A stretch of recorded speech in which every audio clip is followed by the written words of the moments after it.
ইরানে যুক্তরাষ্ট্র ইসরায়েলের শনিবারের ভয়াবহ যৌথ হামলায় খামেনির মৃত্যুর পর মধ্যপ্রাচ্যের ভূরাজনীতিতে এক নতুন অনিশ্চয়তা তৈরি হয়েছে। মার্কিন প্রেসিডেন্ট ডোনাল্ড ট্রাম্প ট্রুথ সোশ্যালে ভিডিও বার্তায় ইরানি জনগণকে রাজপথে নামার আহ্বান জানালেও বাস্তবতা বলছে ভিন্ন কথা। খামেনিহীন ইরানে কি তবে সত্যিই পতন হবে ইসলামী রাজতন্ত্রের? মার্কিন গোয়েন্দা সংস্থা সিআইএ বলছে অদূর ভবিষ্যতেও তেহরানের শাসন ব্যবস্থা ভেঙে পড়ার সম্ভাবনা ক্ষীণ। গোয়েন্দাদের মতে খামেনির জায়গায় স্থলাভিষিক্ত হতে পারেন ইসলামিক রেভলিউশনারি গার্ড কর্পস বা আইআরজিসির কোনো শীর্ষ নেতা। কারণ আইআরজিসি কেবল একটি বাহিনী নয়, বরং একটি বিশাল অর্থনৈতিক ও রাজনৈতিক সুবিধাভোগী নেটওয়ার্ক। নিজেদের অস্তিত্ব রক্ষার্থেই তারা সহজে আত্মসমর্পণ করবে না। ইতিমধ্যেই প্রেসিডেন্ট মাসুদ পেজেশকিয়ানের নেতৃত্বে একটি অন্তর্বর্তীকালীন পরিচালনা পর্ষদ দায়িত্ব গ্রহণ করেছে।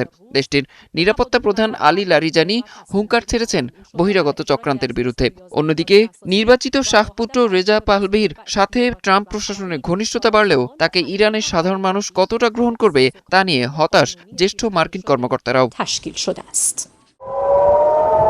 উত্তপ্ত এই পরিস্থিতির মধ্যেই ইসরায়েলি হামলায় একটি প্রাথমিক বিদ্যালয়ে ১৫০ শতাধিক শিশু নিহতের খবর ক্ষোভ আরও উস্কে দিয়েছে।